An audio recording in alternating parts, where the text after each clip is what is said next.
Ինչ է անհրաժեշտ Հայաստանին։ Ինչ։ Ժպիտ։ Արժանապատիվ կենսաթոշակ։ Անվտանգություն։ Մեզ անհրաժեշտ է առողջ սնունդ։ Շատ լավ ֆուտբոլ ու լավ կինո։ Կենսունակ տնտեսություն։ Միջազգային գործընկերներ։ Որակյալ կրթություն։ Բարեկիրթ քաղաքացիներ։ Շատ երեխաներ ու բարություն։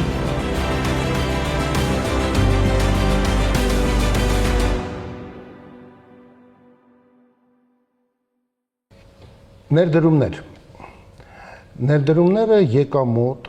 շահույթ ստանալու նպատակով ձեռնարկատիրության ոլորտում կատարվող երկարաժամկետ ծախսերն են։ Եվ ինչպես շահագրգռել, գտնել գործընկերներ եւ ինչն է խանգարում, կխոսենք այսօր։ Մեր փորձագետներն են Երևանի Պետական Համալսարանի տնտեսագիտության եւ կառավարման ֆակուլտետի դոցենտ պարոն Արաքարյանը, տնտեսագիտության դոկտոր պրոֆեսոր պարոն Թաթուլ Մանասերյանը, Հայաստանում առաջին բիզնես դպրոցի հիմնադիր Ծովինար Սարգսյանը եւ Հայաստանի Հանրապետության նախկին վարչապետ Խոսրով Հարությունյանը։ Քաղաքական միջավայր, տնտեսական միջավայր եւ ֆինանսական պայմաններ։ Պարոն Մանասերյան, ինչ է պետք եւ ինչ միջավայր ունենք մենք այսօր ներդրումների համար։ Շնորհակալություն հրավերի համար։ Նախընտրեի ասել քաղաքատնտեսական միջավայր։ Երբ տարանջատում ենք, հետո փորձում ենք արհեստականորեն ինչ-որ եզրեր գտնել միացնելու։ Ես երևի միակ ողջ մնացած քաղաքատնտեսն եմ դիպլոմավորված Հայաստանի Հանրապետությունում։ Եվ դրա համար այստեղ Եվ դրա համար մասնագիտորեն եմ նայում այդ հարցին, չեմ տարանջատում, չնայած հիմա բոլորը դարձել են եւ տնտեսագետ, եւ քաղաքագետ, եւ ինձ մնում է սովորել իրենցից։ Այնուամենայնիվ միջավայրը մի քիչ շտապում ենք գնահատական տալ, ասել թե իսկ ինչ միջավայրում պետք է ներդրումներ լինեն։ Եթե թույլ կտաք երկու դիտարկում։ Եթե մեզ ներկաներից ասեն, որ ձեզ հրավիրում ենք Տաջիկստան ներդրումներ անելու, օրինակ։ Մենք Տաջիկստանում իրավունք ունենք հարցնելու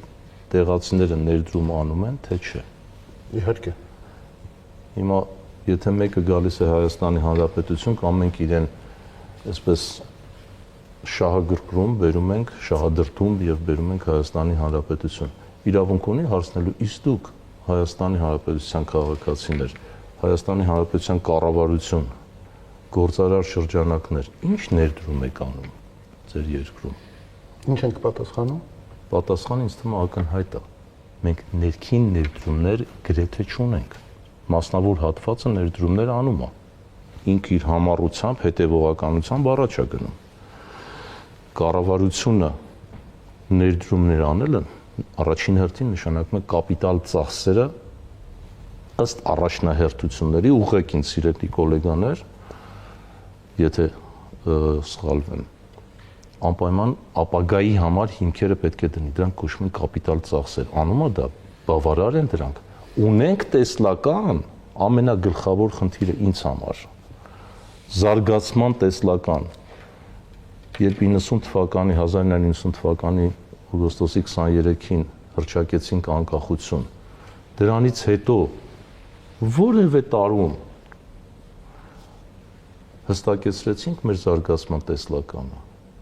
պատասխանը դարձյալ ակնհայտ է։ Չէ որ ներդրումները մենք չենք կարող կամայական մեր նախընտրած ոլորտում ասենք։ Ես ասեմ միկրոբիոլոգիայի ոլորտում առավել կարևոր են։ Իսկ դուք ասեք ոչ, արվեստում են շատ կարևոր, մարդկային կապիտալում են կարևոր եւ բոլորը կարևոր են։ Իսկ ինչն է բխում այն գլխավոր տեսլականից, որ ունի երկիրը։ Անկամ մեր հարևանները։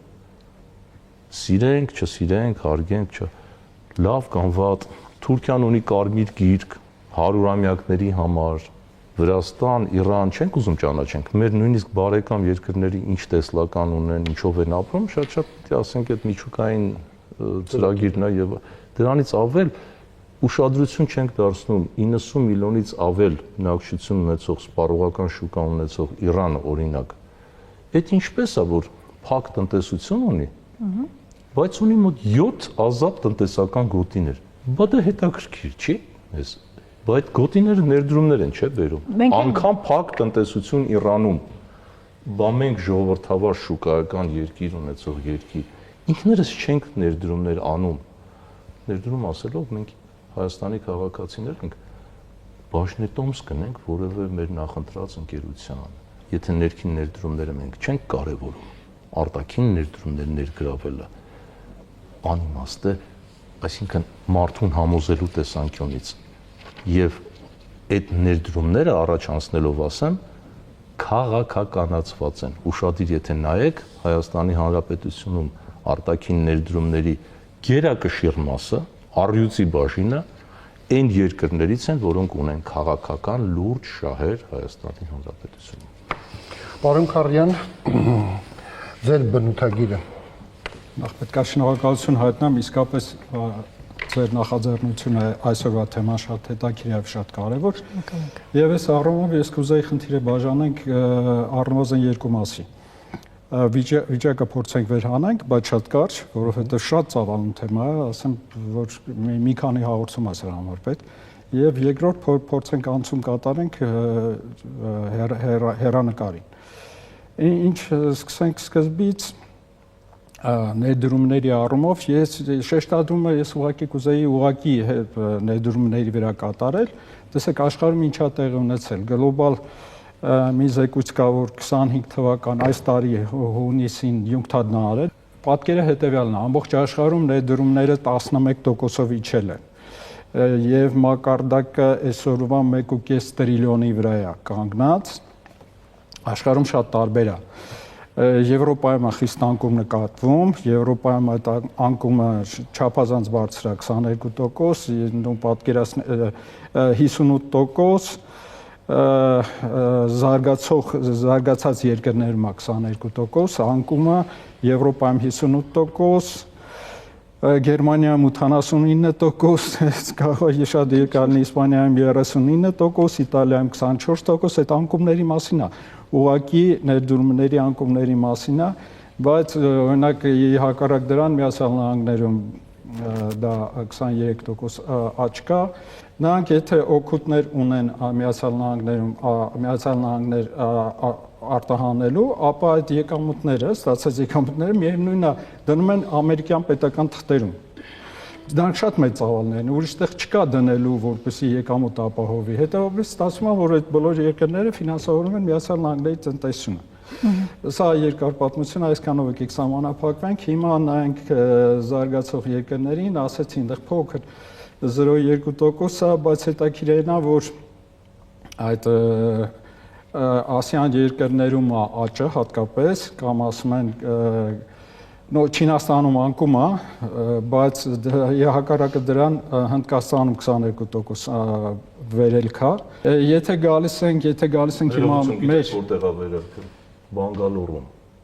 Գիտեք որտեղ, մարդկային կապիտալի։ Ներդրումներ մարդկային կապիտալում։ Միանշանակ։ Դրա համար այնտեղ բարձրանում է։ Մենք չենք կարող համեմատվել որևէ ձեր թվարկած որևէ երկրի հետ, բայց այնուամենայնիվ ինչ սանդղակում է գտնվում Հայաստանը։ 24 թվականին մեր արտաքին ուղղակի ներդրումները կազմել է 138 միլիոն դոլարով։ Սա բարձր է թե ցածր է, հնայի համեմատ դա 0.5% էլ չի կազմում։ Ժամանակին մենք ունեցել ենք այդ ցուցանիշը մոտավորապես 6-7%։ Դա այլ հանգամանքներով է պայմանավորված, բայց միևնույնն է, այս իրականությունն է, որ առնչվում ենք մենք այս երևույթի հետ։ Հիմա տեսեք, սա էլ ոնց է ստացվել, 3 թվերի ուղղակի հանրագումարից է ստացվել, որովհետև իրականում ուրեմն 370 միլիոն վերաներդրված այդ գումարներն է, իսկ արտահոսքը եղել է 294 այդ ուղղակի ներդրումների արտահոսքը եւ 63 միլիոնն էլ դա պարտային գումարներն են, որը գումարվել է դրանց եւ արդյունքում մենք ունենք 138 միլիոն։ Այսինքն այն ուղղակի ներդրումները չկա, սա այդ թվերի տարբերության հաշվին է, որ մենք ուղղակի վիճակագրորեն սահմանում ենք, որ 138 միլիոն օտարերկրյա ուղղակի ներդրումներ ունենք, փաստ է, բայց սա իրականություն է։ Եվ լսենք Տիկին Սարգսյանին, թե ինչ են ուսուցանում բիզնես դպրոցում, հատկապես որ դուք նշում եք Հայաստանում առաջին բիզնես դպրոցի հիմնադիր տնօրենն եք։ Ես եւս շնորհակալություն եմ հայտնում բավականին հետաքրքիր ու ամենակարևորը առանցքային թեմայի շուրջ քննարկում կազմակերպելու համար։ Իրականում, քանի որ խոսում ենք ներդրումներից ու քանի որ խոսում ենք բնականաբար հաջորդ կարևոր հարցը ներդրումների արդյունավետությունն է, պարոն Մանասարյանը մի փոքր առաջ դրա մասին նշեց մարդկային ներդրումների մասին, այսինքն մարդկային կապիտալում ներդրումների մասին, ես կուզենամ ընդհանուր ներդրումների հատվածը երկու խոշոր, այսպես կտորի բաժանել, հա, առաջինը դա պետական ներդրումները եւ մասնավոր բիզնես ոլորտում տեղի ունեցող ներդրումները։ Պետականից։ Ես երևի կուզենայի ավելի շատ մասնավորի վրա շեշտադրություն անել, քանի որ հարցադրումը եղավ նաեւ բիզնես կրթությունից եւ ընդհանրապես կրթության ոլորտից, բավականին երկար տարիներ արդեն գործունեություն ծավալելով ոլորտում, գործարար ոլորտում, հա, ու հենց կրթության մասով մենք առաջին կարևոր բացը եւ խնդիրը, որը նաեւ մենք դիտարկում ենք որպես հնարավորություն, որ ունենք լուծելու, դա գիտելիքի եւ փորձի պակասն է։ Այսինքն մենք անդադ խոսում ենք ներդրումներից, օրինակ, հա, գործարար ոլորտում միջազգային ներդրողներին ներգրավելուց, միջազգային շուկայի համար ավելի գրավիչ լինելուց, ներդրումային գրավչությունից եւ այլն, բայց մենք պետք է ամենակարևոր կետի վրա կենտրոնանանք, որ իրականում միջավայրը փոխվել են, գործարարության ոլորտում խաղի կանոնները փոխվել են, շուկան պարբերաբար փոխվում է եւ եթե մենք այստեղ մարդկանց մեջ ներդրում չանենք, մասնավորապես գիտելիքի, փորձի, ինչու ոչ նաեւ կապերի տեսքով, ապա ներդրումային գրավչության մասին խոսելը եւ դրսից այս դեպքում, հա, դեռ ներքին ներդրումների մասին չեմ խոսում, ինչի մասին խոսեց պարոն Մանասարյանը, դրանց մասին խոսելը մի փոքր ավելի բարդ է։ Իրականում գործարարության ոլորտում բավականին շատ, այսպես ի ուրախություն մեզ մոտեցումներ փոխվել են, ես միշտ գործարար ոլորտը բաժանում եմ երկու կտորի, հա, այսպես հին գործարարներ եւ ժամանակակից գործարարներ, չէ, հին եւ նոր, հին, այսինքն ովքեր որ օրինակ այդ խորհրդային ժամանակաշրջանում գոյություն ունեցող գիտելիքի փորձի միգուցե նաև հանգամանքների բերումով կարողացել են հաջողել եւ ժամանակակից գործարարներ, ովքեր որ վերջին 10-15 տարիներին են սկսել մուտք գործել գործարար ոլորտ եւ այս դեպքում գիտելիքի փորձի կապերից առանց դրանց ձեռքբերման հաջողելը գրեթե անհնար է։ Հիմա գործարարության ոլորտում ինչ է փոխվել, այն որ եւ երիտասարդության մասով, հա, նշեմ, հետաքրքրությունը դեպի ավելի միջազգային շուկաները, դրսի ներդրողներին ներգրավել իրենց համար հետաքրքիր լինելը, այդ փորձառությունը ձեռք բերելը մեծացել է ավելի։ Մենք նաև այստեղ էլ ենք մոտեցումներ բաժանում, կան ավանդական բիզնեսներում ներդրումներ եւ ստարտափ ներդրումներ։ Վստահաբար հիմա շատ խոսում են Հայաստանում ստարտափ էկոհավաքարգերի մասին, ներդրումների մասին եւ եթե նախկինում օրինակ նույն ձեռներեցության մասով, հա, եթե դու որևէ գաղափար պետք է կյանքի կոչեր եւ այլն, իսկապես ներդրումներ ներգրավելը բարդ էր, մենք ինչ էինք անում, դա կամ սեփական միջոցների ներդրումներ կամ դասական մեթոդները, հա, վարկեր, դրամային կառույցներից ներդրումներ ներգրավելը, այսօր շուկան աշխարհը շատ բաց է, այսինքն դու կարող ես ներդրումներ ներգրավել աշխարհի ցանկացած կետից նորից, եթե դու ունես իսկապես այդ գիտելիքը, փորձառությունը եւ կապերը, երկրորդը դու տիրապետում ես ներդրումների ներգրավման ժամանակակից գործիքներին։ Սա եւս շատ կարեւոր է, որովհետեւ դու հին մեթոդներով եւ հեշտացել է հիմա այդ հեշտացել են, բայց մի կողմից հեշտացել են, որովհետեւ հնարավորություններն ու դռներն են բացվել, բայց մյուս կողմից նաեւ բարդացել են, դռները բացվել են շատ մարդկանց համար։ Այո, շատ նոր ուղղություններ կան, օրինակ վերջերս շատ մեր շուկայում էլ օրինակ շրջանառվում են այնպիսի ներդրումային գործիքների մասին, օրինակ crowdfunding-ն է, fundraising-ն է, հրեշտակ ներդրողներն են, հա, սիլիկոնային հովտից ներդրումների ներգրավումն են, բայց այս ամենը անհնար է նորից, առանց գիտելիքի եւ փորձառության, որովհետեւ ցանկացած ներդրող էլի այս ոլորտում, հա, այս համատեքստում երեք կարևոր բան է գիտություն վերցնում։ Ով է ներդրում ստացողը, ինչ գաղափար է եւ ինչ գիտելիք ու փորձառություն ունի։ Այսինքն նույնիսկ նախկինում եթե օրինակ Միշտ այսպեսի բան կա, չէ, ԽՑԲ-ն խնամի ծանոթ բարեկամը մենք վատ համատեքստում ենք, չէ, դիտարկում, բայց ներդրումների աշխարհում սրա անվանում են network, կապեր։ Մենք ենք ոնց որ ավելի բացական համատեքստի Հիմա այդ ցանցի հնարավորությունը ավելի շատ են եւ հնարավորություններն ու գործիքներն են շատ եւ ես իսկապես շատ մեծ ողջավորությամբ եմ միշտ նշում վերջին 5-10 տարիների ընթացքում հայ գործարարների, ովքեր որ ահռելի ներդրումներ են ներգրավել հենց այս գիտելիքների, փորձի, գործիքների ուսումնասիրության վերցնելու եւ կիրառելու ճանապարհով։ Եվ լավ էր ցանցի մասին, մենք էլ ցանցային ժողովուրդ ենք այն աշխարհի քչերից։ Եվ կարծես թե նույնիսկ այդ ցանցից չենք օգտվում, պարոն Հարությունյան, 1992-93 թվականներն եմ ուզում հիշեցնել, երբ դուք Հայաստանի երրորդ վարչապետն եք այդ ժամանակ։ Այդքան կարևոր չէ։ Ես ճիշտ ասած չէի փորձի հիշեցնել 92-93 թվականը, որտեղ լավ բան չկան դեռ հիշելու։ Դրանք եղել են մեր անկախության շրջանի ամենաբարձ ժամանակ ամենածանր տարիները, երբ որ մենք ներդրումային միջավայր ստեղծել ենք։ Մենք այն ժամանակ ուղղակի գոյատևման խնդիր ենք լուծում։ Եկեք ռեալ լինենք, որտեղ Հայաստանը իհարկե, Հայաստանը միանգամից ես օգոստոսի 1-ին եմ նշանակվել վարչապետ, օգոստոսի 4-ին Հայաստանը ամբողջությամբ հայտնվեց խուլ շրջափակման մեջ, խուլ, այսինքն Աբխազիայի գիծն է փակվեց վերջնականապես եւ միակ ճանապարհը արտաքին աշխարհի հետ կապվելու մնացել էր ավիացիան։ Այսինքն դա նորմալ պետական զարգացման համար այն վիճակը չի, որ փորձենք դրանից դասեր քաղենք։ Ես կարծում եմ մենք պետք է մի քիչ այլ մոտեցում դրսևորենք։ Ես չեմ փորձի իմ գործընկերներին կամ ներկաներին բացառել կամ մերժել, ես կփորձեմ լրացնել։ Ինչքան ես մասնագիտությամբ ես իդեպ տնտեսագետ չեմ, ի տարբերություն պարոն Մանասերյանի, ես ինժեներ մեխանիկ եմ, բայց տարիների փորձ ենթադրենք համակարգային սիստեմի մոտեցումները շատ կարևոր են դառնում։ Կարծում եմ ճիշտ էր Մանասերյանը հարցում, որ շատ էական է տեսլականը։ Այո։ Ինձ միշտ դա հետաքրքրում է, ինչպեսի Հայաստան ենք ուզում տեսնենք։ Իհարկե կարելի ասել ունենց անվտանգ, դինամիկ զարգացող Հայաստան։ Միգուցե ես բան չունեմ ասել, բայց ես կարծում եմ ավելի հետաքրքիր հարցադրում կա։ Օրինակ, զարգացած հյուրանոցային համակարգով, զարգացած ծառայությունների համակարգով, սա էլ է տարբերակ իմիջայլոց, այսինքն Եվ նաև մատչելի, չէ՞, պետք է լինի այդ։ Կարող ենք, չէ՞։ Դա գրավչություն է, չէ՞։ Հիմա տեսեք։ Այսինքն դա էլ է տարբերակ, այսինքն դա էլ է տեսլական։ Եկեք մենք դառնանք այսպես զբոսաշրջության ծառայություններ մատուցող, բանկային ծառայություններ մատուցող, լուրջ հյուրանոցային սերվիս ունեցող կամ ռեստորանային սերվիս, դա էլ է տարբերակ։ Հիմա հարց,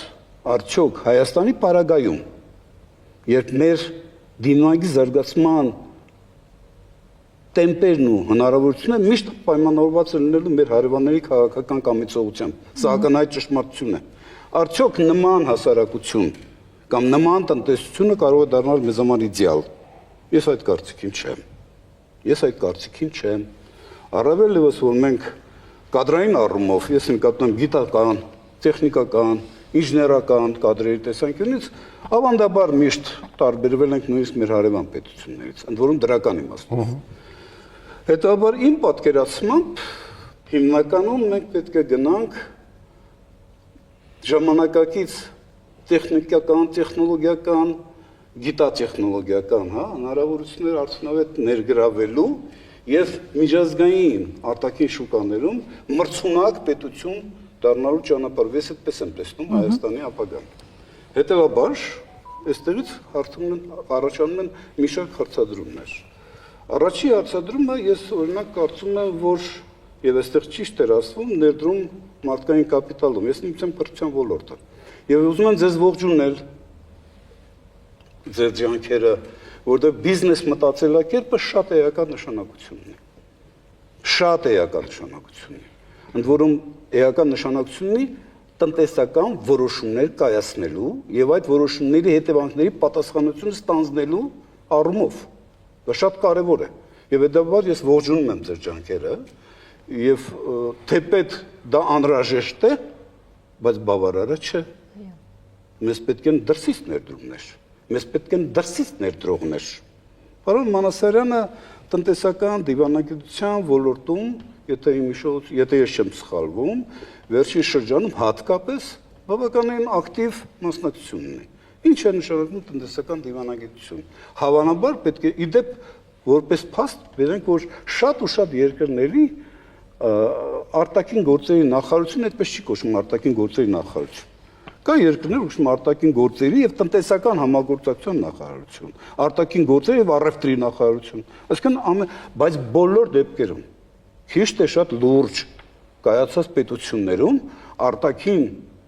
հարաբերությունները ուղղակիորեն պայմանավորված են լինում սեփական տնտեսական կարիքները բավարարելու անհրաժեշտությամբ։ Սա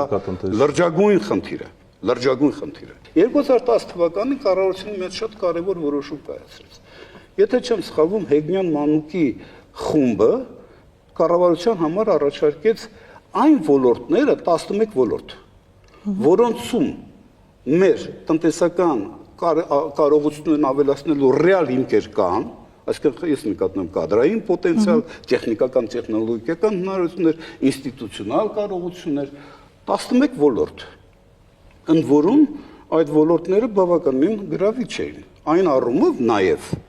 ժամանակին մի հատ շատ հետաքրքիր բանաձև կար, ասենք թե տնտեսական, ասում էր այնպիսի ապրանք արտադրենք, որ մի դիպլոմատով գնաս առաքես, մի ամբողջ ինքնատիպ փող բկա։ Այսինքն մեր նպատակը իրականում հաշվի առնելով մեր իրողությունը պետք է լինի գիտատար,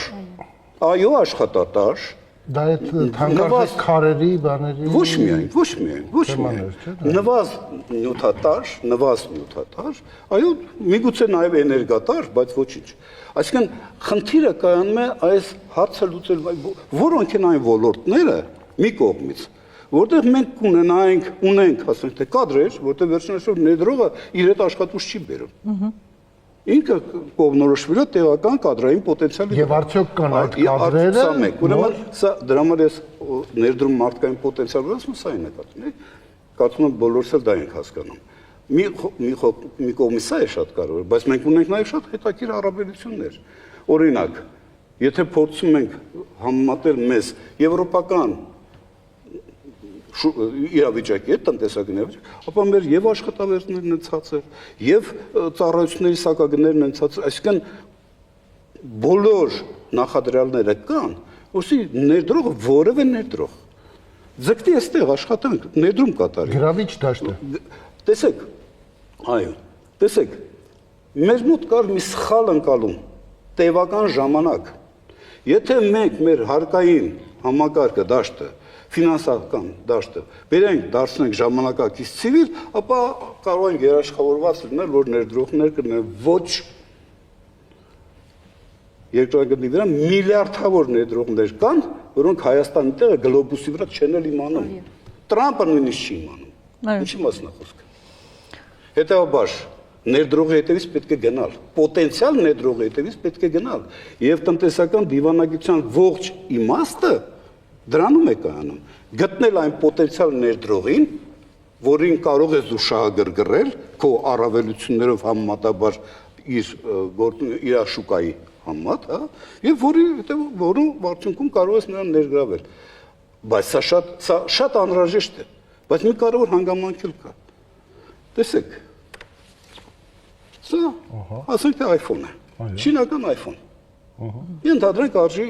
$500, շատ պայմանական թվեր եմ ես ասում։ Այս չինական iPhone-ի մեջ մոտարպես 60%-ը դա ճապոնական ապրանքն է։ Ճապոնականի 60-ի մեջ, 60%-ի մեջ, մի 40%-ը մալազիան է, Մալազիայի 40%-ի մեջ, մի 60%-ը Սինգապուրն է եւ այլն։ Այսինքն շատ էական է, թե հայկական մոլիբդենը կա այդտեղ։ Չի բացառված։ Շատ էական է, թե այդ 11 ոլորտները, որ մենք ասում ենք, ինչպես ենք մենք հասկանում, ինչ ապրանք արտադրենք։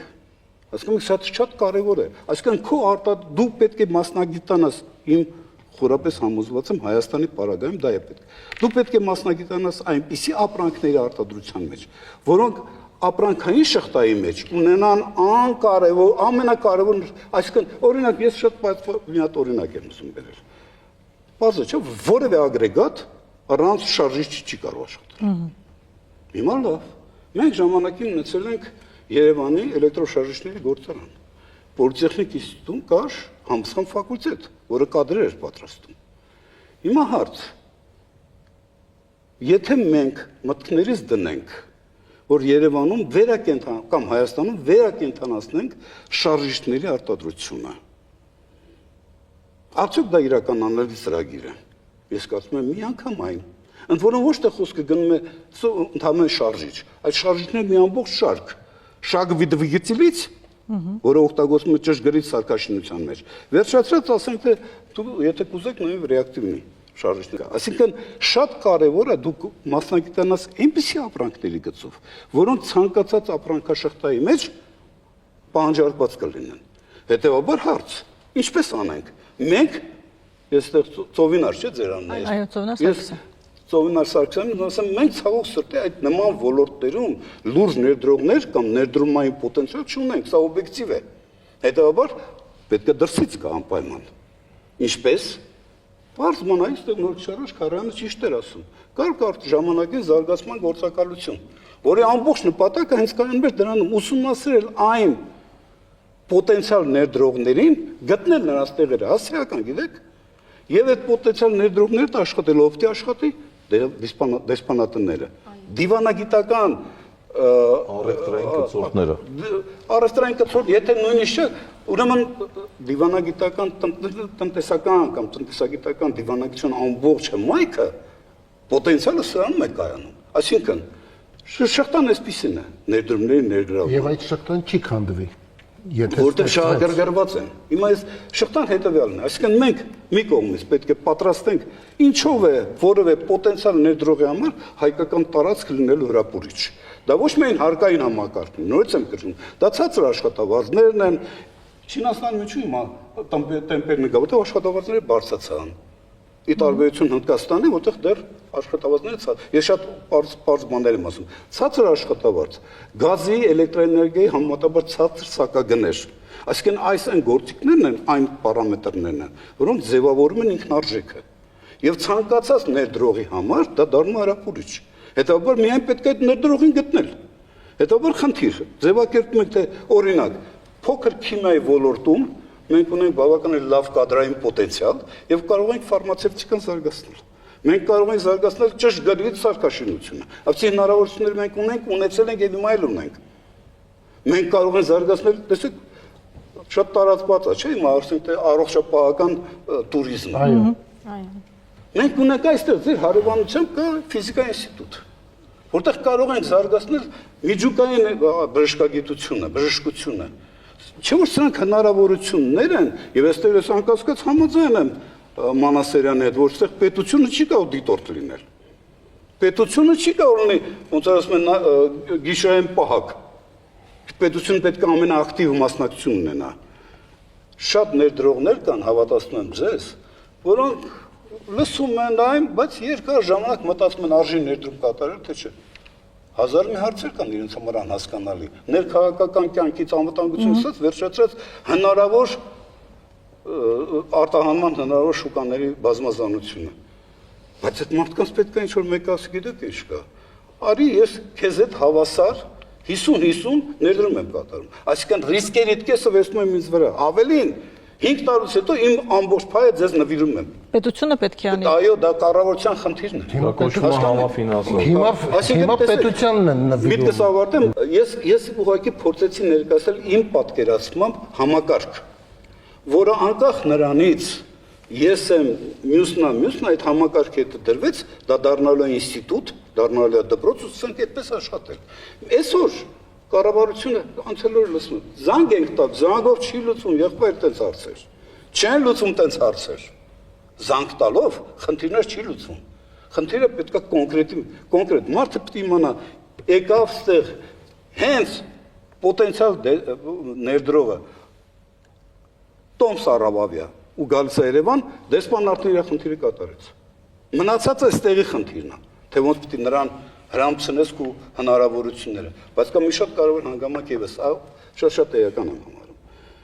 որը մենք կարծեք թե փորձում ենք լուծել, բայց կիսատ մնաց։ Խոսքը գնում է որակի սերտիֆիկատի մասին։ Քո ապրանքը կարող է շատ լավը լինի, բայց եվրոպական շուկա չի մտնի։ Եվ չընդունեն իրենք։ Ինչու՞, որտեղ որակի սերտիֆիկատ չկա։ Իսկ որակի սերտիֆիկատի համար պետք է լինեն որակի լաբորատորիաներ։ Որակի լաբորատորիա դա լուրջ ներդրում է, որը SEPA-ով կոչվում է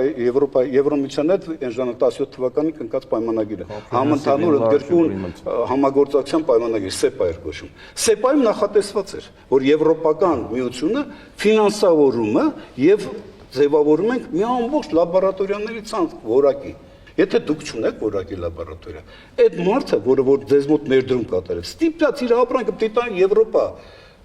բան անցկացնի, փորձագիտական լաբորատորիա անցկացնի, հետո նոր բերե, այդպես ով կաշխատի։ Ոչ ոք չի աշխատի այդպես։ Հասկանում եք, իսկ եվրոպական շուկան մեզ համար կարևոր շուկա է։ Կարևորը շատ էական է, որպեսզի այդպիսի ինստիտուտներ, այսինքն ինստիտուցիոնալ հնարավորություններ ձևավորվեն։ Հասկանում եք, այդ ժամանակ մենք, օրինակ, ես խորապես համոզված եմ, որ մենք դեղագործության մեջ մեծ պոտենցիալ ունենք։ Բայց դեղագործության մեջ դուք չես կարող միջազգային շուկա մտնես քո ուժերով, դա բացառված է։ Հետաբար լրջագույն ներդրողներին հրապուրենք, բերենք, ցույց տանք, ապացուցենք, որ քո հետազոտությունները, գիտահետազոտական աշխատանքները փոքր քիմիայի կամ չեմանվոր ոլորտում, այստեղ էլ նույնպես կարող է արվել, եւ ընդ որում բավական հաջող։ Խոսքը սրա մասին է։ Այսինքն մենք պետք է, ես նորից եմ կրկնում, ինչքան էլ ինձ ուզում են ասել մենք, այսպես ենք, այս ենք անում ենք, եթե դրա տակ ես չեմ տեսնում համակարգ, չկա ինստիտուտներ, որոնք կոչված են դրա համար, կներեք, մենք ուղղակի զայմայիմся բալտավնյոյ։ Իսկ հիմա, շնորհակալություն պարոն Հարությունյան, լսենք մարդկային կապիտալին, ինչ կարծիքի է։ Ձեզ Հայաստանում ներդրումներ արվում են։ Երկինը եթե խաղաղ լինի, մարդիկ ապահով զգան իրանց, այդ նույն ձևի ապահովել կզգան ներդրողները, որովհետև շատ բաներ են լսել ժամանակին, որ ներդրել են, բայց իրանց ուզածին չեն հասել։ Երբ որ այդ գողերին բռնեն եւ գողությունները վերանան, իսպար, այն ժամանակ երկիրը կծաղկի։ Դե ուրա ներդրողներին բռնում են, էլի։ Ներդրումները դե պետք է արվի, ըստ ումա։ Պետությունն է պետք, էկոնոմիկան է պետք։ Սարսափելի վիճակում է եւ կրթությունը, եւ բժշկությունը, եւ մշակույթը իդեպ մարդիկ թողնում գնում են։ Պետք է պատերազմ չլինի, պետք է ամեն ինչը լավ վիճակում լինի, որ մարդիկ կան, ներդրումներ կնեն։ Պետք է մենք հետաքրքիր լինենք աշխարհի համար։ Մեր ինտելեկտով, չգիտեմ, մշակույթով, գիտությամբ պետք է նորարարություն անենք, որ հետաքրքրենք, ասենք, որպես ազգ մեր առաքելությունը ո՞րն է։ Մենք պիտի ամեն ինչ անենք, որ ամեն ինչ գա դեպի Հայաստան։ Սա հիանալի երկիր է, ամենալավ երկիրն է աշխարհում։ Այս հրաշալի նոտայի վրա։ Եվ պարոն Մանասարյան, ամեն ինչ պետք է անենք տնտեսական դիվանագիտության որակը եւ արդյունքներին սպասելու հեռանկար։ Ինչքան ժամանակ է պետք։ Ասենք, ձգում ենք բոլոր գոտիները եւ աշխատում ենք այս ուղղությամբ։ Եթե միայն գոտիներ ձգելով լիներ, լավ կլիներ։ Մենք նախ պիտի գանք զրոյական կետին եւ ասենք արդեն ճիշտ մեկնակետին ենք եկել։ Դրանից հետո ձգենք, բաց թողնենք գոտիները, դա արդեն երկրորդ խնդիրն է։ Տեսեք, երբ ասում ենք ներդրումներ եւ կարեւորում ենք մարդկային կապիտալը, մենք մեր կարևորագույն մարդկային կապիտալը թողել ենք դրսում։ Ցանքսը արել ենք, բերքը չենք հավաքել։ Շաղ ենք տալիս մեր մարդկային կապիտալը։ Մենք դոնոր ենք աշխարհի տարբեր երկրների համար, նորություն հոչասեցի։ Ամեն մեկը իր ոլորտում լուրջ կայացած փորձագետ, որևէ ոլորտում արդեն կայացած մարդիկ են, մենք ամենապարզից սկսենք։ Երբ որ պարոն Հարությունյանն է ասում, շատ համամիտ եմ իհարկե, ներդրողին պետք է գտնենք։ Բայց մեր ներդրողը, երբեմն մեր հորեղբոր տղան, բարեկամը, ընկերը մանկության, մի հատ ուշադիր նայենք, հաշվառենք մեր շրջապատում, ովքեր են այդ դրսում, ամենապարզունակ բանն եմ ասում, այդ մարդկային կապիտալը ցանցային ժողովուրդ լինելը կարող ենք վերածել ցանցային պետության։ Հիմքերը ունենք, ինչու չենք անում։ Ինչ է պետք։ Ներդրումային դիվանագիտությունը 28 տարի փորձել եմ հասկանալ, ինչ է։ Պատմական Հայաստանում եղել է այդպիսի բան։ Մեր մեծերը մեզ դաս են տալի, մենք ասում ենք չենք լսում, չենք ուզում կարդալ, չգիտենք։ Միջնադարից մինչև այսօր փայլուն օրինակներ կան ներդրումային դիվանագիտության։ Եվ շատ հետաքրքիր մտքեր, որոնք այստեղ հնչեցին, երկրի ղեկավարը երբ երթվում է երթմնակալության արարողության ժամանակ, ասում է երթվում եմ ապահովել անվտանգությունը եւ զարգացումը։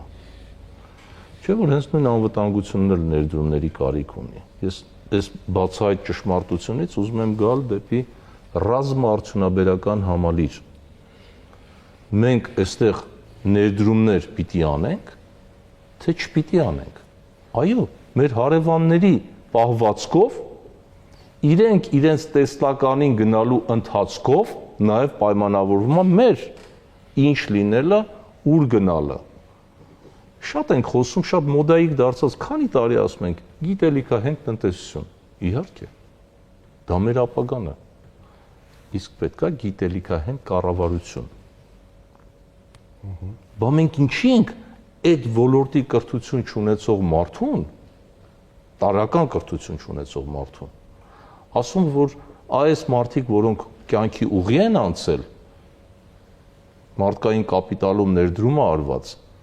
կրթությունից բացի փորձառություն ունեն, բավական լուրջ ճանապարհ են անցել եւ պետականության մեջ ներդրում ունեն։ Մնում ենք մի կողմ, եկեք, նավաստիներ, ով որ պոստն է ուզում, հետո տանում նստացնում ենք բանտ։ Չեմ ուզում անվանարկել, որտեվ ինձ համար իսկապես ինստիտուտն է կարևոր, սկզբունքը ոչ թե անունները կամ քաղաքական կուսակցական պատկանելությունը։ Ունենք մենք մարդկային կապիտալ փոխարինելու արժանիներով։ Թե մենք պետք է մեզ դնել խեղճ ու կրակի տեղ, ասենք, չէ, դե ոչինչ, այլ ոլորտից բերենք։ Աշխատի կսովորի։ Հրաշալի մասնագետներ ունենք, բոլոր ոլորտներում։ Դիվանագիտություն, արվեստ, գիտություն, տեխնոլոգիաներ, այդ որ ասեմ, շաղ ենք տվել միայն Սիլիկոնյան հովտում 42 առանցքային դեմքեր ունենք տարբեր ընկերությունների։ Երբ մեր էկոնոմիկայի նախարարը տարիներ առաջ միասին այնտեղ ենք առաջարկեց, ասեց, իսկ կարելի է այս ընկերությունից կամ այն ընկերությունից այս մասնագետին թույլ տաք, որ գա Հայաստան։ Ասեց, մենք ձեզ համար 10 այդպիսի մասնագետ կպատրաստենք, բայց սրանցից որևէ մեկին 1 ժամ չենք կարող տեղաշարժել։ Մենք կարող ենք ստեղծել Արարատյան հովիտ, Արարատյան Valley, հա? Ինչպես այնտեղ ստեղծվեց։ Իհարկե կարող ենք։ Բնատուր շնորհքը կա, ռեսուրսներով օժտվածությամբ իմ գործընկերները կփաստեն, որ ռեսուրսներով օժտվածությունը որոշիչ է այդ նույն տեսլականը իրատեսական դարձնելու համար։ Մենք չենք կարող ասել դավադրության տեսության կողմնակից չեմ, բայց կարող է չեն ուզում, որ լինի այդ ամենը։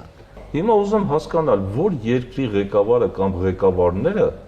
եկել են մեր ձեռքը բռնել են, ասել են դուք տեսլական հանկարծ չունենաք։ Պարզունակ բան, նստած ենք, չէ՞, 6 հոգով։ Մենք կարող ենք գոնե մեր պատկերացումը իմի բերել, մի հատ սուրճ խմենք իրար հետ, ասենք 6 հոգի մտածում են, որ Հայաստանի Հանրապետության մեր երազած Հայաստանի տեսիլքը, նպատակը կարող է լինել այսպիսին, այո, գիտության, բարձր տեխնոլոգիաների, այս ինչ ոլորտը, նաև ծառայությունների, միգուցե, չգիտեմ, մի ձևակերպում տանք, գան եւս 6 հոգի հղկեն դա, դնեն ընդհանուր քննարկման, ստանանք ընդհանուր համաձայնության մի տեսլական, որին հավատանք եւ ուղենք դրան մեր ներդրումները, որովհետեւ ներդրումները մենք չենք կարող ամեն օր փոփոխել, ասել արևմուտք թե արևելք, հյուսիս թե հարավ, ով մեր ականջին ինչպես ասած, ում հաճոյանանք։ Երբ հարևան երկրի ղեկավարին կշտամբեցին որոշ ժամանակ առաջ, այդ ո՞նց է, որ դուք եւ Ռուսաստանի հետ եք մոտ շատ եւ Ուկրաինայի հետ շատ մոտ եք, չէ՞ որ իրանք էլ պատերազմում են, այս ինչեր եք անում, դեք ինչ պատասխանեց։ Դա է ստիպում մեր ազգային շահը։ Ուզում եմ հարց տալ, ունենք ազգային շահ ձևակերպված։ շատ բաներ է, այդ առանցքը մենք թողել ենք եւ ուզում ենք առանց դրա, տեսեք, մի շատ կարևոր խնդիր։ Մեր վիճակագրությունը անկախության տարիներին բավական լուրջ առաջընթաց է ապրել։ Եվ միջազգային ստանդարտներ ա կիրառում, մեթոդաբանություն, բավական արհեստավարժություն կա։ Այնուամենայնիվ, առաջի կուրսեցի տնտեսագետը գիտի, որ ներդրումները լինում են ուղիղ, պորտֆիլային։ Երբևէ լսել եք վիճակագրության մեջ ասեն ուղղակի ներդրումներ էսքան են, պորտֆելային էլ էսքան են։ Այն էլ օտարերկրյա ուղղակի ներդրումներ, ներքին ներդրումներ էլ չկան։ Այսինքն մենք միջազգային բոլոր խաղ կանոններից թռել ենք դուրս, հաշվում ենք ուրիշի փողերը իրականում։ ՕՈՒՆ օտարերկրյա ուղղակի ներդրումներ, չենք ասում, մենք էլ ներքին այսինչ ներդրումներն արեցինք, կապիտալ այսինչ ծախսերն ավելացրեցինք։ Նույն ռազմաարդյունաբերական համալիր ես իզուր չասեցի։ Խոսրով Մելիքիչը շատ լավ գիտի մեր ձեռքբերումները, չասեք հանկարծ նոստալգիկ տրամադրությունը, ոչ, սա ավանդույթ է, սա բազան է, որը մենք ունեցել ենք խորհրդային կայսրության մեջ, մեր գիտությամբ եւ տեխնոլոգիաներով ռազմաարդյունաբերական համալիրի, դա է մեզ թույլ տալի այսօր տեղեկատվական տեխնոլոգիաների մեջ ունենալ արժանի տեղ, դա է թույլ տալիս մեզ ստարտափերով եւ այլնով առաջ գնալ։ Կարողանում ենք դա առաջ տանել։ Խնդիրը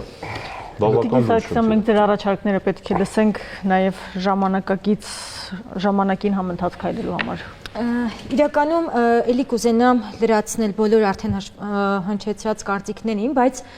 կետերով, այսպես ամփոփեմ, որ ավելի առանցքային ու նաև այսպես սեղանի վրա լինի։ Առաջին կարևոր բանը արդեն նշվեց տեսլականը։ Ով ենք մենք ուզում լինենք, այսինքն Հայաստանը աշխարհում ինչպես է ուզում իրեն դիրքավորել։ Մենք ինչի մասին ենք ուզում լինել, սա շատ կարևոր է, հակառակ դեպքում, եթե ամենավերևում սա չի սահմանվում, գործարար ոլորտը ինչքան էլ զարգանում է, ինչքան էլ ներդրումներ է բերում, IT ոլորտը մտածում է, որ Հայաստանը պետք է դարձնի IT Հայաստան, ագրոբիզնեսի ոլորտը որոշում է, որ ինքը պետք է դարձնի ագրոբիզնեսի Հայաստան, туриզմը որոշում է, որ պետք է լինի туриզմ, այսինքն պետք է լինի մեկ միասնական տեսլական, որից կբխեն բոլոր արդեն ոլորտների գործունեությունը, նաև գործարար ոլորտի։ Երկրորդ կարևոր բանը, նոր բան չեմ հորինի, եթե ասեմ, որ ցանկացած ոլորտում ամենակարևոր 3 բաներից մեկը համակարգ, պրոցես, ճիշտ մարդիկ։ Առանցքայինը ճիշտ մարդիկ, որովհետև եթե դու այս 3-ը չունես, որքան էլ որ խանդավառված լինես, որքան էլ որ ներդրումները լինեն, որքան էլ որ դռները բաց լինեն, միևնույն է, ամենը աջ ձեռքը չի հասկանում ինչ է անում ձախ ձեռքը եւ հակառակը։ Համակարգ, ճիշտ պրոցես եւ ճիշտ մարդիկ, որովհետեւ բոլորս էլ գիտենք, որ եթե նույնիսկ համակարգն ու պրոցեսը կա, բայց այդտեղ պրոֆեսիոնալներ իրենց գործի վարպետներ չեն, համակարգն ու պրոցեսը արագ քանդվելու եւ անարդյունավետ գործունեություն ապահովելու միանշանակ արդյունք է ցույց տալիս։ Հաջորդ կարևոր բանը նշվեց նաև դրա մասին, որ մենք պետք է հասկանանք ինչ արտադրենք, աշխարհը ինչի կարիք ունի, ընդհանրապես շուկան ինչի պահանջ ունի։ Ես իմ ուղղակի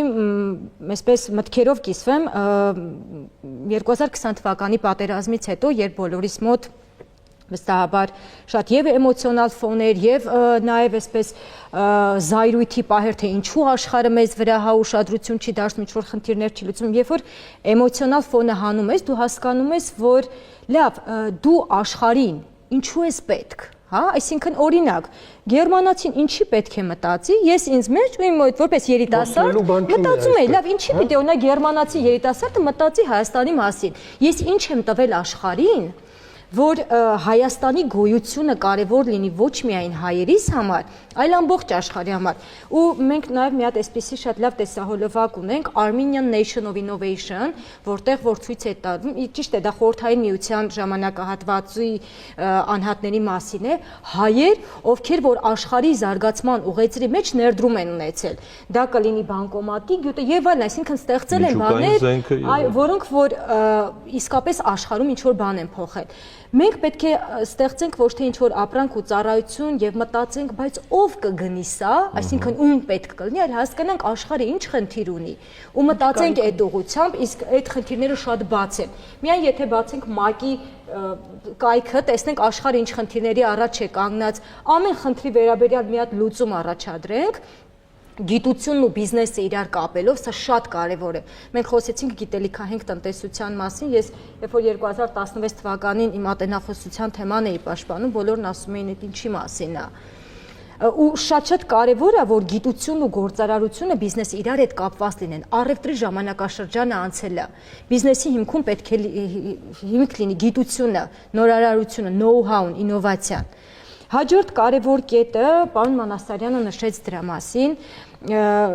երկու կարծիք չկա այստեղ, որ Հայաստանի զարգացման հիմքում պետք է ընկած լինի մարդկային կապիտալը։ Դա մեր ամենաուժեղ մրցակցային առավելությունն է։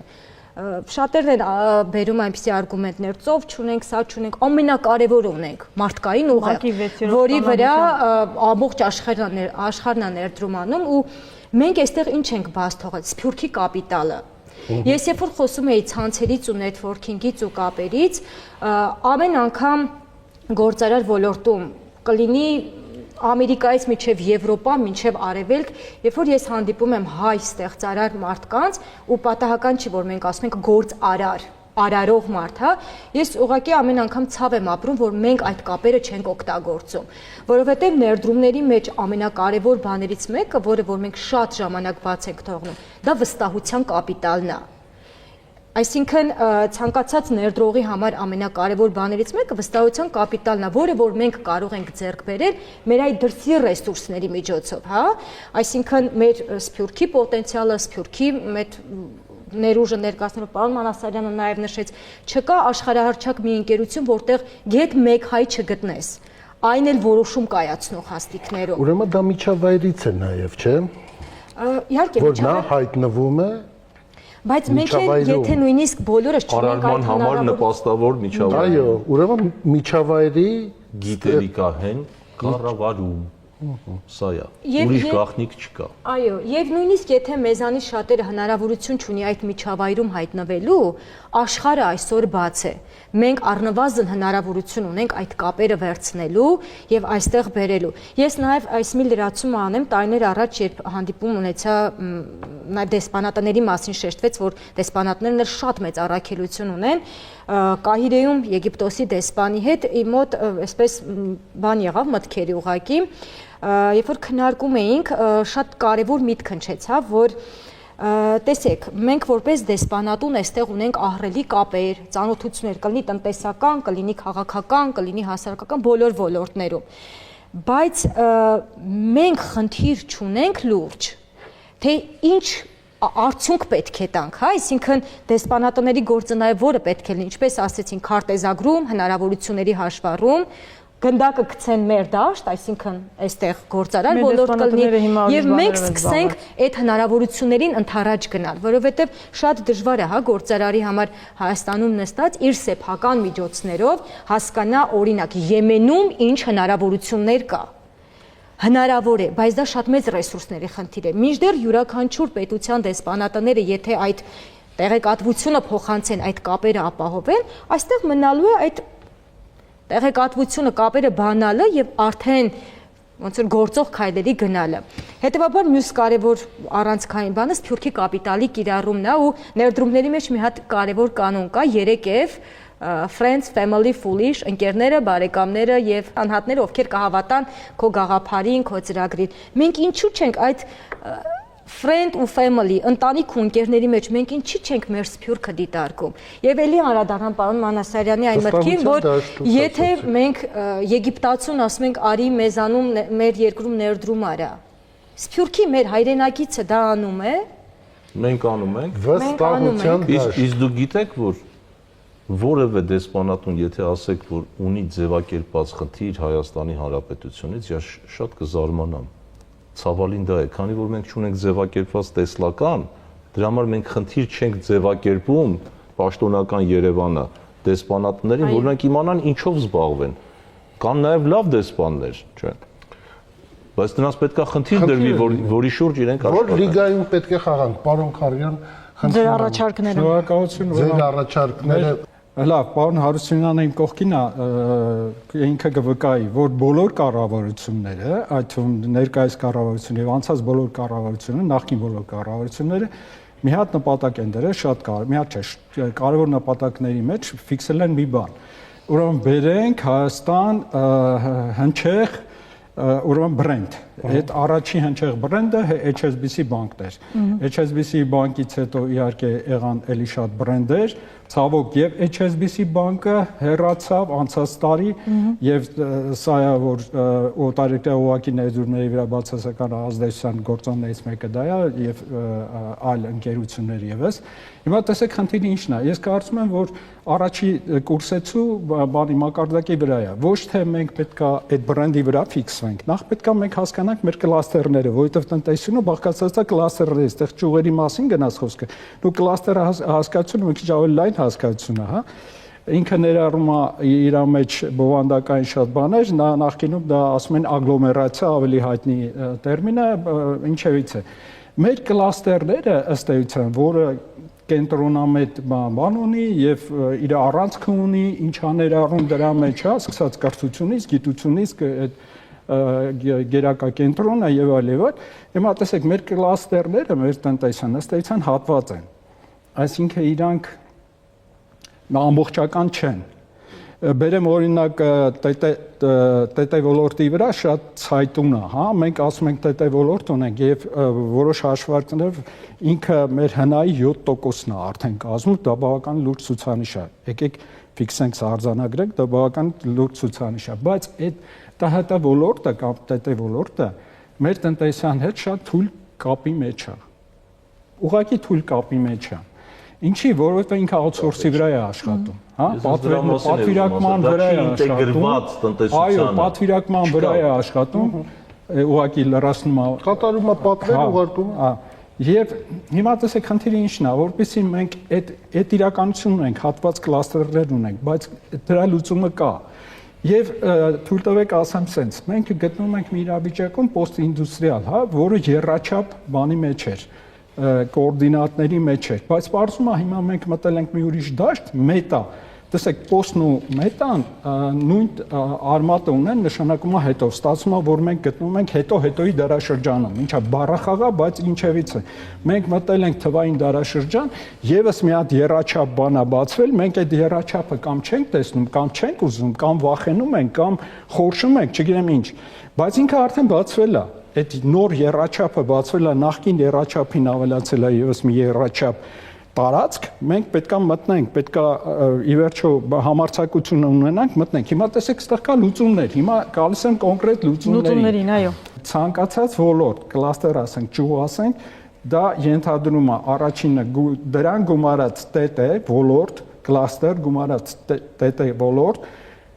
ավելի ենք բացում արհեստական բանականություն, շատ կարճ ենք ասում, բայց այդ արհեստական բանականությունն էլ որպեսզի աշխատի, այսինքն այդ թվայնացումը դիջիտալը որպեսզի աշխատի, դիջիտալը ունի մատրիցա, հետո պետքա բացենք իր մատրիցան, որ ըստ էության դա տոկենիզացիան է։ Տոկենիզացիան որպեսզի հասկանալի լինի, դա կրիպտո աշխարհն է։ Մենք կրիպտո բառից խորշում ենք, կրիպտո բառից պետք չի խորշել։ Կրիպտոն ընդհանրապես նշանակում է գաղտնագրում։ Այդ կրիպտո արժույթների հետ միասին կա տոկեններ եւ կրիպտո ակտիվներ, տոկեններ, ըստ էության խոսքը դրա մասին է, հա, որովհետեւ դա մի արմատից երկու ծառա դուրս գալի, այլ լուծումը տոկենիզացիայի մեջ է։ Մենք հիմա ավելի բովանդակային ասեմ, այս խնդիրը, եթե մենք տանում ենք այս ֆորմատով, հա, նորից կրկնեմ, ոլորտ, գումարած ՏՏ, գումարած արհեստական բանականության, գումարած տոկենիզացիա բացում ենք արդեն։ Իսկ ի՞նչ է տալի տոկենիզացիան։ Հայերենում արտահայտություն կա, այսինքն ժողովրդական լեզվով, երկու երնեք միտեղ չի լինում, հա։ Հիմա ստացվում է, որ այս երևույթը 3 երնեք է տալի, միանգամից 3 երնեք է տալի։ Ինչա պետք բիզնեսին պետք է ներդրումային փող, դա բանկային փողը չի, ինքը շատ թանկ է։ Բանկային փողը դա ներդրումային փողը չի։ Երբ որ մենք խոսում ենք այդ ուղղակի ներդրումների մասին, լինի օտարերկրյա ուղղակի ներդրումներ, թե ներքին ներդրումներ, ինչպես պարոն Մանասարյանը շատ ճիշտ ասում է, բան ներքինի մասին ինչ չեք ասում։ Հիմա ինքը տալիս է այդ հնարավորությունը, ես եթե հնարավորություն լինի, կասեմ թե ոնց է տալի։ Երկրորդը, ինչա պետք բիզնեսին արդյունավետ կառավարում, արտադրողականություն, երկուսը, հա, այդ երկուսը միաժամանակ արդյունավետ կառավարում եւ արտադրողականություն, եւ երրորդը ինովացիաներ։ նորամուծություններ, ինովացիոն, բայց ընդ որում, տեսեք ոնց, ոչ թե այս ինովացիան պատկերացնենք, այս ինովացիան ամենակարևոր, այս 6-ով գնանք միասին այս ինովացիան բռնենք, ոչ։ Մենք ոչ թե այս ինովացիան բռնենք, այս միջավայրը, այս սեղանը պատկերացնենք միջավայր, մենք հայտնվենք այդ միջավայրում։ Ուրեմն տոկենիզացիան միանգամից տալիս է 3 երնեկը մեկտեղ ինովացիոն միջավայր, ոչ թե առանձին ինովացիաներից ձգտենք, հա, այս մեկը բռնենք ու ասենք բռնել ենք, այս հենց լավը չկա։ Այս ինովացիոն միջավայրը ներդրումային հոսքերը, տեսեք, մեր կապիտալի շուկան չի աշխատում եւ ունենալով ամենալավ օրենսդրությունը եւ կփաստի պարոն Հարությունյանը, այսինքն իմ գոլեգաները, բոլոր կներեք հիմա ժամանակը չի դուք կփաստեք, այսինքն որ ես օրենսդրական մենք խնդիր չունենք, լավագույն լուծումն է ներդրումների հետ կապված արժեթղթերի, ասենք շուկայի հետ կապված լավագույնն է, բայց միևնույնն է կապիտալի շուկան չի աշխատում։ Այս դեռով հոսք չկա։ Ես առաջարկում եմ մյուս դուրը բացենք, այդ դուրը չենք փակում, մյուս դուրը բացենք, որովհետև մյուս դռնով հոսքերը ես հավատացած եմ, որ իրանք գալու են, որովհետև մենք մտել ենք նոր եռաչափ տարածք։ Այդ նոր եռաչափ տարածքում սա է աշխատում։ Ես չեմ ասում այն դուրը փակենք, չէ։ Ինքը միաժամանակ մենք նախկինից չենք հրաժարվում, հա։ Նախկինից չհրաժարվելով մենք նոր ինստիտուտներ պետք է ձևավորենք։ Եթե մենք չենք ֆիքսվում ինստիտուտների վրա, մենք ուրեմն ասենք ասենք անհաջողությունը մեզ անդադ հետևելու է։ Քաոսը կլինի ու կլինի։ Սրանում է։ Խնդիրը անում է, որ մենք գիտակցենք, որ հայտնվել ենք նոր իրավիճակում, եւ այս նոր իրավիճակը post կամ հիմա ասում ենք մետա դարաշրջանում ինքը պահանջում է իր օրինաչափությունները։ Խաղի նոր կանոններ, պարոն Հարությունյան, լսում ենք ձեզ, մանավանդ որ դուք հիշեցրիք, որ նույն 2018-ից 10 թվականների այդ ճգնաժամի մասին կառավարության ղեկավարն ասում էր, որ տնտեսական ճգնաժամը մեզ Հայաստանի շրջանցելու է։ Ինչ խորհուրդ կտայի որևէ Հայաստանի որևէ կառավարությանը։ Առաջինը կա իրողություն, որ այդ մենք պետք է հաշվի նստենք։ Իսկ այդ իրողությունը ցավալի իրողությունն է, որն է։ Հայաստանը տարածաշրջանի միակ երկիրն է, որը դեպի ծով ելք չունի, եւ մեր զարգացման, անվտանգ զարգացման հեռանկարներն ու հնարավորությունները միշտ պայմանավորված են լինելու մեր արևանների քաղաքական կամեցողությամբ։ Սա աքսիոմատիկ ճշմարտություն է այսօրվա համար։ Հետևաբար, որևէ կառավարության, Հայաստանի որևէ կառավարության համար մեկ խնդիրը պետք է լինի իր հարևանների հետ ձևավորի այնպիսի հարաբերություններ, որ քու զարգացումը, եթե նրա մոտ սարսափ չառաջացնի, գոնե մտահոգություն չառաջացնի։ Հասկանում եք, չէ՞։ Բարդ խնդիրը, բայց էսա։ Դրա համար դու պետք է լինես ճանաչելի, դու պետք է լինես պահանջարկված։ Ցավոք այսօր տարածաշրջանի միակ երկիրը, որ որևէ մեկի համար, որևէ հետաքրքրություն չի ներկայացնում, ոչ աշխարհակահաղական, ոչ աշխարհատնտեսական, ոչ այլ առումով, ցավոք սրտի Հայաստանն է։ Մենք ենք բերել մեզ այս վիճակին դրել։ Հետաբար խնդիր համար 1 արմատապես պետք է ինստիտուցիոնալ առումով այս իրավիճակը պետք է փոխվի։ Որովհետեւ փոխվի ես նորից եմ կրկնում, նախ եւ առաջ պետք է բանաձևվի տեսլականը։ Առանց տեսլականի, այսպես լղոզված բանաձևով անվտանգ դինամիկ զարգացող Հայաստան դա ոչինչ, ոչ մեկին ոչինչ չի ասում։ Տեսլականը ըստ իս դա պետք է լինի տնտեսության ժամանակակից պահանջներին բավարարող գիտական, տեխնիկական, տեխնոլոգիական կարողություններով հագեցած տնտեսություն։ Ինչու է մեզ պետք այդպիսի տնտեսություն, որովհետև նման տնտեսության հասարակությունը նա պատրաստ է նաև դժվար խնդիրներ լուծելու։ Հասկանում եք, այդ սպառողական բանը ինչ են ասում, մտածելակերպը, որը պայմանավորված է հիմնականում ծառայություններով, մի քիչ լավ ռեստորան, մի քիչ լավ, չգիտեմ, էս են, հասկանում եք, այդ հասարակությունը չի կարող բարդ խնդիրներ լուծի։ Մեր իրավիճակն այնպիսին է, որ մենք իրավունք չունենք պարզունակ լուծումներով գնալ առաջ։ Ես նոր չարաց նկարագրեցի այդ իրավիճակը։ Հետաբար տեսլականը դա ժամանակակից տեխնիկական գիտության եւ տեխնիկայի տեխնոլոգիայի ներգրավմամբ տնտեսությունն է։ Արդյոք մենք ունենք այդպես հնարավորություններ։ Կադրային ասում եմ այո։ Եթե ճիշտ քաղաքականություն վարվի այդ ոլորտում, ես նկատում կրթության ոլորտում, եւ ոչ միայն կրթություն, լուրջ ներդրումներ դրվեն մարդկային կապիտալում, ապա մենք միշտ տարբերվել ենք հարևան պետություններից, այսօր էլ կտարբերվենք։ Ես մի րոպե անգամ չեմ կասկածում։ Սա մեկ, երկրորդը, որ շատ էական եմ համարում, ես այդուհանդերձ մնում եմ այն կարծիքին, որ այն 11 ոլորտները, որի մասին խոսում եմ ես, որը ես չեմ խոսում, իրանք են մշակել եւ ճիշտ են արել, դրա տակ դրված է շատ լուրջ մանրամասն մեկնաբանություն վերլուծություններ, թե ինչու այս ոլորտը, օրինակ ինչու, հա, շատ, օրինակ ինչու մեզանում կարելի է զարգացնել փոքր քիմիան, այսինքն կամ փոքր քիմիայի վրա խարսխված տնտեսությունը, արտադրական կարողությունները կներեք, կամ ինչու դժգրիչ սարքաշինությունը։ Կարալյովը ասում էր բոլորին, որ եթե տիեզերք ուղարկվող սարքի մեջ թեկուզ մի փոքր այնտեղ կշիռը շատ մեծ նշանակություն ունի, կշիռը պայմանավորված վառելիքի խնդիր առաջանում։ Եթե մի փոքր տեղ ունեք, առաջինը պետք է դիմեք Հայաստանին։ Արդյոք նրանք ունեն պրիբոր դնելու։ Հայաստանը խորհրդային տարիներին եղել է Ռուսաստանից հետո բոլոր հանրապետությունները աշխատել են կոսմոսի վրա։ Բայց սարք տեխնոլոգիական կարողություններ օգտագործել տիեզերքը սեփական գիտական նվաճումների համար կամ գիտական հետազոտությունների համար եղել է միայն Հայաստանը Ռուսաստանից հետո։ Ու Գորզադյանի խոսքերն ասում էր, Կարալյովն ասում էր, որ Հայաստանը սովետական միության Ռուսաստանից հետո երկրորդ կոսմիկական պետությունն է։ Մենք ունեցել ենք այս կադրերը։ Իհարկե, պետք է հանուն արդարության ասենք, որ շատ բաներ կորցրել ենք, մահվե գնացել է, բայց այդուհանդերձ այն առանցքը կա։ Հետևաբար ճշգրիտ սարքաշինությունը աշխարհը դրա կարիքն ունի։ Չկա տես մի բան, որը առանց սարքաշինության, ճշգրիտ սարքաշինության հնարավոր չէ։ Շվեյցարիան,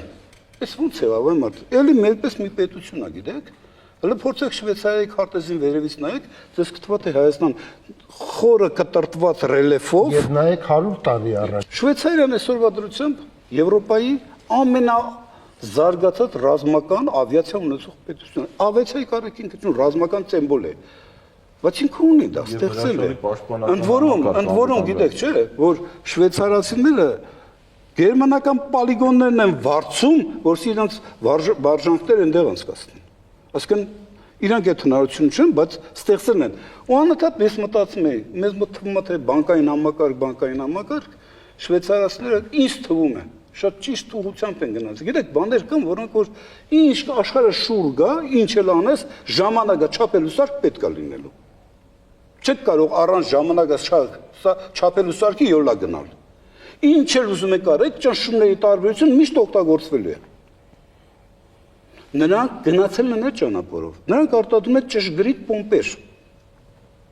Մեծ բան չի իրանից ներկայացնում, բայց մասնագիտացել են, հմտացել են։ Հիմա ես նույն հարցն եմ տալիս։ Մենք այդ խնդիրները մեր առաջ դրել ենք, որտեղ եթե դուք ունեք ճշգրիտ պոմպ, ապա միշտ այդ պոմպը ինչ որ մեկին պետք է գալու։ Ինչ որ մի ագրեգատի մեջ, այն որ ես ասում եմ ապրանքային շախտա, դա միշտ դրա անհրաժեշտությունը լինելու է։ Ես ընդհանրապես օրինակներ եմ բերում, որովհետեւ ասածս հասկանալի լինի։ Հետևաբար, ես կարծում եմ, որ մեր կառավարությունը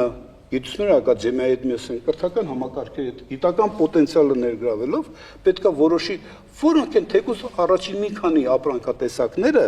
որոնք մի կողմից պերսպեկտիվա կարող են խոստանալ, կարող են երաշխավորված շուկաներ ունենալ, եւ որոնք կարող են ներգրավել ներդրումներ։ Հաջորդ թեզը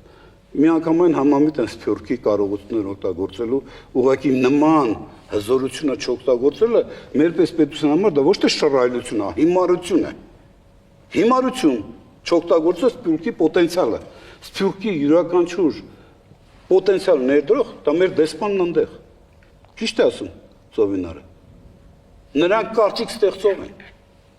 Դուք կարծում եք այս ամուրսարի պատմությունը տենց գնաց կորավ, կամ այս հեցի պատմությունը կարծում եք նրանք մեզ հետ չեն խոսում, բայց նրանք գիտեն ինչի մասն է խոսքը գնում։ Ոնց կարող են միտեղ գնալ ներդրում կատարել, երբ որ համոզված չես, որ կառավարությունը կարող պատահի վաղը չեմ ցույց, ինչ պատճառներով քո ներդրման հետ քաղաքական նկատառում, սա լրջագույն հարց է։ Այդ միջազգային գործարար շրջանակները կարծում եք տես բաներ են։ Այդ մենք տեղյակ չենք, որ իրանք գիտեն այդ մասին, բայց իրանք շատ լավ տեղյակ են։ Հետևաբար շատ էական է թե ներսում ներքաղաքական իրավիճակի ինչպես օրինակ իշխանությունը որպես այդպեսին գիտակցում է իր պատասխանատու դերակատարումը բիզնեսի համար հավասար պայմաններ ստեղծելու առումով կաշառակերություն իհարկե համաձայն եմ Բայց օրինակ մենք տեղյակ չենք, չէ՞, հավանաբար որ Եվրոմիության կաշառակերության, այսինքն կոռուպցիոն ծավալը տարեկան կազմում է 324 միլիարդ եվրո։ Բայց այդ պետությունները զարգանում են։ Ուրեմն հետևաբար կաշառակերությունը չի միակ խոչընդոտը ինստիտուտների բացակայությունն է։ Ես չեմ ասում պետք է դրան ուշադրություն դարձնել, խնդրեմ ինձ ճիշտ հասկացեք։ Ես ասեմ շատ կարևոր է հետևաբար Սփյուռքի, ուրեմն Սփյուռքի արժեվ խնդիրը ճիշտ է, այսինքն ոչ թե Սփյուռքը դոյնայ կարողա, կթենք, ոչ եւ մեկ անգամ ոչ։ Սփյուռքը ինքն այստեղ պետք է տեսնի պարտներ կառավարությանը կամ մնացածին։ Իդեպ ես գտնում եմ որ ճիշտ է ներքին ներդրումների հարցը, բայց մենք չենք ունենա ներքին ներդրումներ, եթե մենք չկարողանանք լուծել արտաքին ներդրումների, ուղղակի ներդրումները, որտեղ արտաքին ուղղակի ներդրումները դա նշանակում է նաև բիզնես նոր մտածելակերպ, շուկայում նոր վարկագիծ, որոշում տնտեսական որոշումներ կայացնելու նոր մոտիվացիա եւ նոր մոտեցումներ։ Սրանք շատ էական են։ Մենք այդպեսի փորձ չունենք։ Մենք նրանցից պիտի սովորենք։ Որովհետեւ սովորես նրանք պիտի ստեղ լինեն։ Ոչ թե մենք գնանք Եթովպիա, այլ նրանք գան ստեղ։ Մեր խնդիրը սա պետք է լինի։ Դեսպանատները, ճիշտ է ասվում։ Օրինակ մի հատ հարց եմ ուզում տամ։ Մենք երկիր կա, որտեղ դեսպանատուն ունենք ու չենք իմանում այդ դեսպանատան անելիքը որն է։ Խնդիր չկա, ձևակերպված։ Դեսպանատները Հայաստանի պես պետություն, դեսպանատները պետք է հաշվարկված լինեն, որ երկրում, օրինակ, որտեղ կա պոտենցիալ ներդրողներ, այդտեղ ունեցի դեսպանատուն։ Եվ որտեղ ունեցի Սփյուռք, որտեղ արտաքին քաղաքականության առումով դա կարևոր է։ Ինչու՞ չի արվում, որտեղ տնտեսական դիվանագիտությունը բառիս իմաստով, ուղղակի իմաստով, չի գիտակցված, չի կարևորված ընդհանրապես։ Իրականում ենթադրենք պատկերացրեք, ուզում ենք մենք զբաղվել արտակազմակերպենք Հայաստանում շատ պայմանական բան եմ ասում։ Ենթադրենք ճշգրիտ պոմպերի արտադրության։ Հատուկ օրինակ այդ բանը զարգացման գործակալությունը ինքը իսկում բերում է սեղանին դնում է այն ֆիրմաները, այդ թվում նաև միգուցե համաշխարհային բրենդ ունեցող։ Այն ֆիրմաները, որոնք դրանով մասնագիտացած են։ Մեկը գտնում է Չինաստանում, մյուսը գտնում է Շվեյցարիայում, երրորդը չեմ անում, որտեղ խնդրեմ դեսպանները իսկույն հանձնարարություն են ստանում։ Ներկայացնում ենք մեր պահանջարկը, ինչու ենք մենք կարծում, որ իմաստ ունի այդ ներդրողը, դեսպանստում աշխատել։ Ներդրողը եկավ Հայաստան, որպեսզի հասկանա ինչ է կատարում, խնդրեմ ես բոլոր ինստիտուտները թող այդ աշխատեն։ Այսինքն սրանք քայլեր են, որոնք պետք է արվի։ Բայց որպեսզի դու այս բոլորն անես, այդ դրա համար եմ ասում տեսլական եւ տեսլականի մնացած դրանից բխող բոլոր քայլերը ինստիտուցիոնալ լուծումներ են պետք։ Հաշվի առնելով այն իրողությունները, որոնցում մենք գտնվում ենք ու գտնվելու ենք դեռևս տևական ժամանակ։ Ես նկատեմ նոր շարժ ասում եմ մեր աշխարհակաղակական առանձնահատկությունները։ Եվ վերջին մի թեզել, որը երբեմն ոմանք ռեսուրս չեն նայում, բայց ես դա դիտում եմ ռեսուրս, ստեղծված իրավիճակ։ Աշխարհագրական դիրքը մեր կարող է դառնալ աշխարհակաղակական լուրջ ռեսուրս, աշխարհատնտեսական դաշտ։ Եթե մենք ճիշտ գնանք ապաշրջափակման ճանապարհով։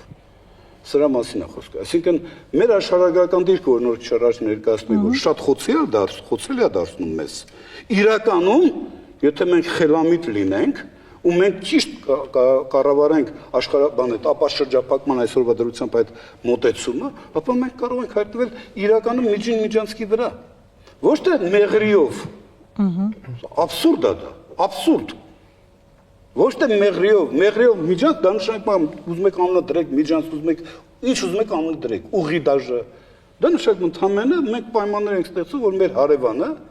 մեր մյուս ոխերիմ հարևանը հետ հարմարավետ միանա։ Կապի, մենք դրա հետ կապ չունենք, այն որ ասում գնան, թող գնան, կողգան, տես բան չկա։ Դրա համար պետք է ապաշրջափակումը կոնցեպտուալ, այնպես լինի, որ նախ մի կողմից մեր հարևանները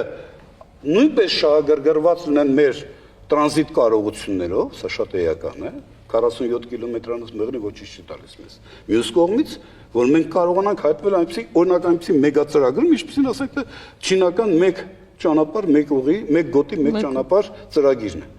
Դրա ես այդ մասին շատ եմ խոսած, հիմա նորից ուզում կրկնել։ Բաքու, Ղազախ, Խիջևան եւ այլ այդ Երևան այդ մենք այդ ճանապարհով հայտնվում ենք միջանցքի մեջ։ Այդ ժամանակ քան որ Չինաստանը շահագրգռված է իր մեգա տնտեսական ծրագրի արդյունավետ իրականացմամբ, հետաբար ցանկացած տարբերակ, ցանկացած օղակ անխափան գործելը դառնում է Չինաստանի համար կարևորագույն խանդ։ Այսինքն մեր երկրի անվտանգությունը դառնում է Չինաստանի համար իր շահերից ելնելու կարևոր խնդիր։ Իսկ Չինաստանի պես պետությունը, եթե քո մեջքին կանգնած լինի, համաձայնեք, որ եթե դա չօգնի, հաստատ չի վնասի։ Հետևաբար, շատ հնարավոր է մշակել, ընդ որում երկարաժամկետ հատվածի համար, Հայաստանի դինամիկ զարգացման համար ինստիտուցիոնալ ինչ հնարավորություններ են պետք։ Նպատակը մեկը պետք է լինի։ Մենք պետք է դառնանք ներդրողների համար, պոտենցիալ ներդրողների համար դրսի, որտեղ մենք նրանցից սովորելու բան ունենք։ Որտեղ վերջին հաշվով իշքան շատ լինեն օտարերկրյա ուղիղ ներդրողները, ընդ որում իշքան դրանք հայտնի ֆիրմաներն են, այնքան ավելի լավ, այնքան մենք երաշխավորված ենք լինում, որ անվտանգ կլինենք, ինչու, որտեղ նրանց փողերն է կորելու, նրանց ներդրումն է կորելու, նրանք դառնում են շահագրգռված մեր անվտանգությամբ։ Սա է հարցը։ Շատ ռեկորդային առաջարկներ եղան, ես փորձեմ Տեսես մասնագետները նստեք, դուք աշխատեք զարգացնել ներքին ներդրումներ, ժամանակակից գիտատեխնոլոգիաներ ներգրավել, ներդրում մարդկային կապիտալում, տնտեսական դիվանագիտություն, շարժիչների արտադրություն, ճշգրիտ։ Ես օրինակ եմ ասել, կարելի է Չէ, ինչու՞ չէ։ ապրանքային շղթայի մեջ ապրանք, որը ապրանքային ճշգրիտ սարքաշինություն, միջուկային բժշկագիտություն, դեղագործության զարգացում, ռազմաարդյունաբերության զարգացում, ձևակերպված ազգային շահ, բանաձևել տեսլականը, լինել մի վարքյան անպայման լինել պահանջարկված գիտություն պլյուս գործարարություն պլյուս վստահության կապիտալ, ինովացիոն միջավայր, կլաստեր պլյուս ՏՏ պլյուս արհեստական բանականություն, կրիպտոակտիվներ, արդյունավետ կառավարում, արտադրողականություն, քաղաքական կայունություն, աշխարհագրական դիրքը դարձնել շահավետ, բացել դուռը։ Ներգրավել դեսպաններին եւ դեսպանատներին, ինչպես նաեւ փորձել ստեղծել կամ հնարավորություններ սա դիտարկում էր Արարատյան Հովիտ, Սփյուռքի կապիտալը անպայման օգտագործել իշա Հայաստանի, նաեւ 50-50 կառավարությանը ներգրավել այդ տարբերակով, որպեսզի ներդրողը դա գիշերային պահակ չէ։ Այո, եւ զարգացնել բոլոր այն ոլորտները, որտեղ կա պոտենցիալ, նաեւ ինչպես նաեւ գնալ պոտենցիալ ներդրողի հետևից եւ բազմաթիվ այլ առաջարկներ, որոնք առավել դասակարգված հաղորդումները գիտելիքահեն տնտեսություն, գիտելիքահեն կառավարմամբ, գիտության եւ բարձր տեխնոլոգիաների զարգացմամբ միտված Հայաստանի անվտանգության եւ պետականության հզորացման։ Այս ամեն ինչը